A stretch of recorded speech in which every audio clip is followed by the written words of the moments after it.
Ce qu'il faut faire directement en vidéo pour l'épaule. Alors a priori, la douleur, c'est plutôt une douleur au niveau de la coiffe des rotateurs. Donc ce qu'on va faire, c'est que je vais te montrer quelques petits exercices. Les premiers, ce sera de l'échauffement. Donc ça va être, le premier, ça va être à faire 10 fois. Après, il faudra, ça va être un accessoire, un élastique, que ce soit comme ça ou avec des poignées.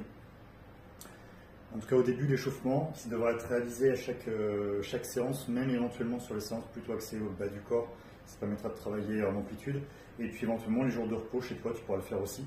Donc on va commencer les paumes de main, les dessus des mains, l'un contre l'autre.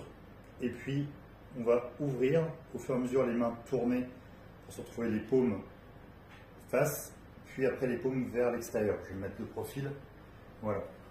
Et on va essayer de tourner comme ça, étirer le maximum, tenir 2 secondes ici en étirement, en sortant la cage thoracique, donc en bombant le torse.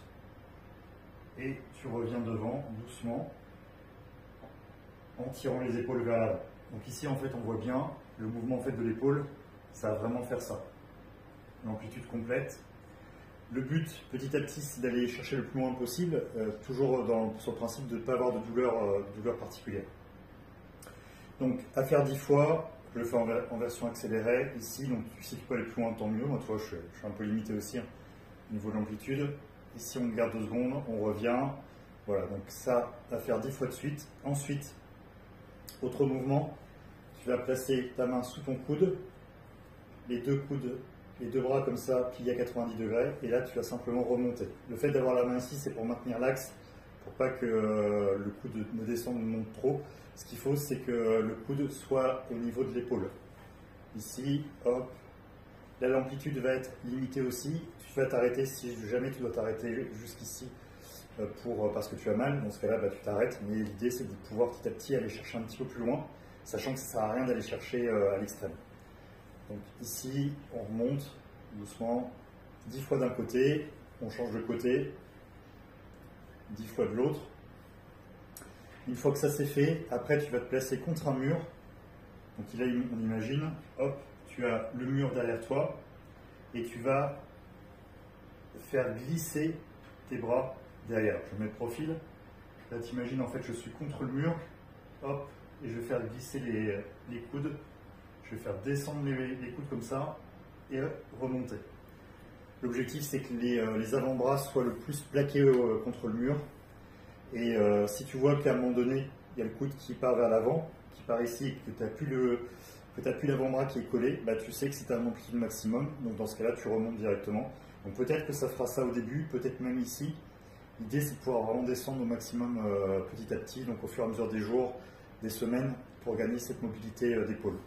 Et ça permet ça, donc ça sera un échauffement qui sera à faire une fois que tu n'auras plus de douleur non plus, ça permettra de faire un échauffement et de faire de la prévention. Donc après on passe aux exercices. Donc là, je vais éloigner la caméra, hop.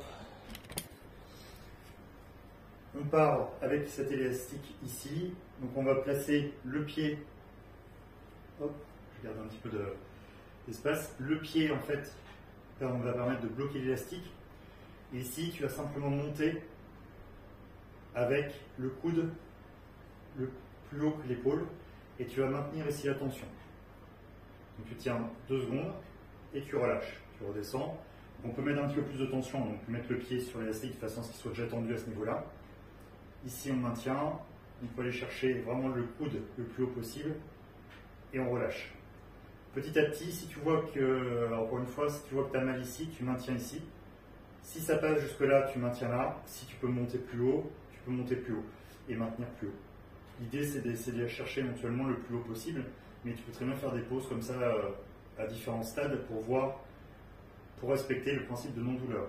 Une fois que tu as fait ça, donc 2 secondes, on relâche, 2 secondes, on relâche. Je vais me mettre de profil ici. Voilà, tu fais ça 10 fois de chaque côté. Ensuite, on va placer les 2 pieds cette fois-ci dans l'élastique pour avoir un petit peu plus de dureté au niveau du mouvement. Et là, en fait, tu vas monter ici et tendre au-dessus. Donc, soit tu fais ce mouvement-là, ça te permet de faire, à la limite, tu peux même le faire en une fois, peux simplement le faire ici. Tout à l'heure, on l'a fait avec un bras. Tu peux le faire avec les deux bras en même temps, maintenir 2 secondes, et après ouvrir, redescendre en pliant ici. Tu tires, tu ouvres. L'avantage de le faire à 2 bras, c'est que ça va plus vite. L'inconvénient, c'est que des fois, étant donné que tu as mal et qu'il y a une seule épaule, ça peut être plus pertinent de faire ce travail avec épaule par épaule, puisque là où tu vas avoir mal, tu auras sans doute plus de difficulté à avoir de l'amplitude. Et l'idée, c'est que l'épaule qui est bien, si tu peux monter le coude toi jusque là et tirer jusqu'ici avec ton épaule du coup gauche, ici à gauche pour peut-être monter là, à droite tu seras peut-être bloqué ici. Ce qui veut dire que quand tu vas faire à 2 bras, le but c'est pas de déséquilibrer et de réduire l'amplitude sur le bras qui est pas abîmé, sur l'épaule qui n'est pas abîmée. Donc on monte et on tend. Je vais me mettre aussi de profil, on tire et on tend. On descend, on tire le long du corps et on tend. Ensuite, avant-dernier exercice, ici on va maintenir le coude.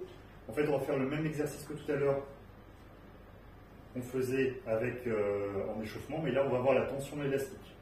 Donc pareil ici, le coude à hauteur de l'épaule, hop, là, et je maintiens. Ici, ça va vraiment créer, donc on va travailler sur la rotation externe, et la rotation interne va se faire au retour finalement. C'est pour ça que c'est intéressant de le faire avec un élastique, jamais avec un haltère. Et puis on termine après sur la coiffe des rotateurs, donc la partie externe. Donc là en fait il va falloir